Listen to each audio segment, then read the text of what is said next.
আসসালামু আলাইকুম রহমতুল্লাহি ওয়া বারাকাতুহু। আসছে ত্রয়োদশ জাতীয় নির্বাচন, সামনেই নির্বাচনের প্রচার প্রচারণায় নেমেছেন প্রার্থীরা। আমরা বলতে চাই, আপনি আমি সবার জন্যই বলতে চাই, সেটা হচ্ছে আল্লাহর হস্তে প্রার্থীর থেকে এক কাপ চাও খায়েন না। আল্লাহর হস্তে দয়া করে আপনি এক কাপ চাও খাবেন না, কোনো অবৈধ সুযোগ সুবিধা নেওয়ার চেষ্টা করবেন না।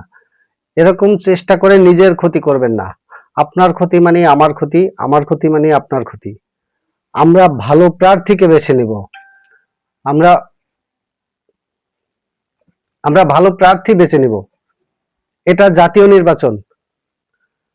আর সবচেয়ে বড় কথা হচ্ছে, জাতীয় নির্বাচনে প্রার্থী কখনো এলাকার ছেলে করে লাভ নেই।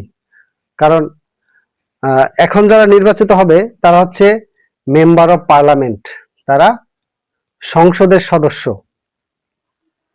সংসদ সদস্য কখনো এলাকার উন্নয়নের কাজ করে না, তারা আইন প্রণয়নের কাজ করে, দেশের পলিসি মেকিং করতে কাজ করে তারা। অতএব আপনি যোগ্য প্রার্থী বেছে নিন। আপনি বেছে নিলে আমিও চেষ্টা করব যোগ্য প্রার্থী বেছে নিতে। আপনি আমি সচেতন হলে রাজনীতিতে কোনো দুর্বৃত্ত, কোনো চাঁদাবাজ ঢুকতে পারবে না। সচেতন হন।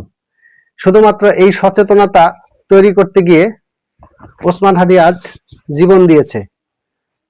শুধুমাত্র এটা না, আরো কারণ আছে, কিন্তু আমার মনে হয় এটাই মূল কারণ। আপনি প্রয়োজনে প্রার্থীকে নিজে সাহায্য করুন।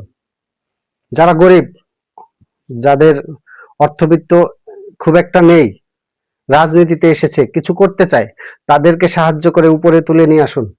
তারাই আপনার জন্য কাজ করবে। তাদের সামনে আপনি কথা বলতে পারবেন।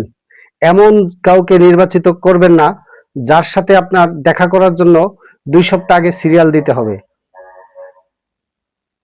তাই বলছি, অল্প কিছু টাকা অথবা 2-4 কাপ চায়ের আশায় ভোট বিক্রি করবেন না।